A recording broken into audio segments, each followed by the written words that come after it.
ಘಂಟೆಯಲ್ಲಿ ಮಂತ್ರಾಕ್ಷತೆ ಮಂಚಾಲಯ ಮಣ್ಣ ಕಣಗಳಲ್ಲಿ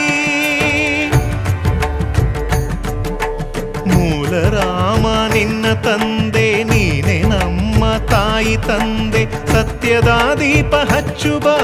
ಕರುಣೆಯ ಕಿರಣ ಚೆಲ್ಲುಬ ರಾಮನ ಸಾರ ತುಂಬುಬ ಹನುಮನ ಶಕ್ತಿ ನೀಡುಬ ಬೃಂದಾವನದಿ ನೆಲೆಸಿದ ಪೂಜನೆ ನಿನಗೆ ಶರಣು ಶರಣು ಶರಣು ಗುರು ರಾಘವೇಂದ್ರ ಶರಣು ಶರಣು ಶರಣು ಶರಣು ಗುರು ಸಾರ್ವಭೌಮ ಶರಣು.